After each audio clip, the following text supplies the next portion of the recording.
সই কর। এই সময় কেন এসব বলতেছো? এই বাড়িতে আপনাদের পরিবারের একজন ইন্তেকাল করেছে আর আপনারা সম্পত্তি ভাগাভাগি করছেন। তুই কে যে আমাদের পারিবারিক আলোচনার মধ্যে ঢুকে গিয়েছিস? খালিদ, রিদিতা ম্যামের পার্সোনাল বডিগার্ড। মারা যাবার আগে এনায়েত সাহেব আমাকে অ্যাপয়েন্ট করে গেছেন আপনার সেফটির জন্য। পরবর্তী 3 সপ্তাহ রিদিতা ম্যামের সামনে কে যাবে, কি খাবে, কে কথা বলবে কিংবা কোথায় সাইন করবে সবকিছুই হবে আমার পারমিশন। এটা কি মামার বাড়ির আবদার? বললেই মানতে হবে। হু আর ইউ? আমি কারোর থেকে পারমিশন চাইনি কিংবা কাউকে রিকোয়েস্ট করিনি। আমি আলটিমেটাম দিয়েছি, এখন কেউ পরিবারের বাইরে হোক কিংবা ভেতরে, রিদিতা ম্যামের সেফটির ব্যাপারে আমি কারোর ইন্টারাপশন এলাও করব।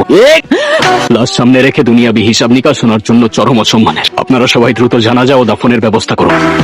ম্যাম একটু খেয়ে নি। খাবার এসব নিয়ে যাও। আমার শরীর টিকলো কি না টিকলো তাতে এখন আর কিছুই যায় আসে না। যায় আসে ম্যাম, আপনার শরীর না টিকলে আমার কন্ট্যাক্ট ব্রিচ হবে। আর অসুস্থ কিংবা মৃত ব্যক্তিকে নিরাপত্তা দেওয়ার থেকে সুস্থ ব্যক্তিকে নিরাপত্তা দেওয়া অধিক কার্যকর। আপনি কি মানুষের সাথে এইভাবেই কথা বলেন? আমি তথ্যের ভিত্তিতে কথা বলি ম্যাম। আর তথ্য হচ্ছে আপনার গ্লুকোজ লেভেল কমে গেলে রিফ্লেক্স লো হয়ে যাবে, বিপদের সময় আপনি দৌড়াতে পারবেন না। আর এতে আমার কাজের ক্ষতি হবে, তাই আপনার খাওয়া উচিত। তুমি যেভাবে ভাবছো ওইভাবে কিচ্ছু হবে না। এই মেয়ে সাইন করবে না। ওসিয়তনামায় সাইন নেওয়ার সময় তুমি ওকে দেখেছো? তারপর যখন বডিগার্ড না কি আসলো ওকে দেখেছো? একদম চুপ ছিল, যেন সব ফোন দিয়ে আগের থেকে এটে রেখেছে। কালকে যদি মা তুমি আমাকে না থামাতে আমি এর শেষ দেখে ছাড়তাম। মানে যা করার আপোষে করতে হবে, জোর জবস্তি করে কিছু করা যাবে না। যদি পাড়া প্রতিবেশী আর আত্মীয় স্বজন সন্দেহ করে না, বিরাট একটা ঝামেলা হয়ে যাবে। স্যার, ওদিকে সব ঠিক আছে তো? জি স্যার। শোনো, ও কিন্তু আমার খুব ঘনিষ্ঠ বন্ধুর মেয়ে। তুমি থাকতে ওর যেন কোনো অসুবিধা না হয়। আপনি নিশ্চিন্তে থাকুন, আমার নজরে এড়িয়ে কোনো বিপদ ওনার অব্দি পৌঁছাবে না।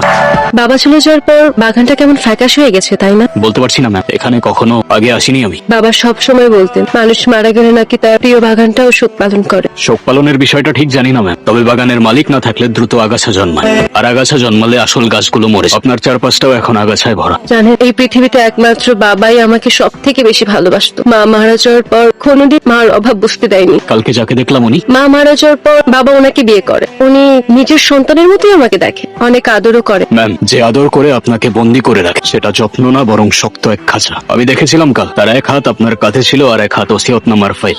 আপনি কি সত্যি বিশ্বাস করেন যে মা আপনাকে ভালোবাসে? সে আপনার বাবার লাশের সামনে সম্পত্তির হিসাব কষতে পারে?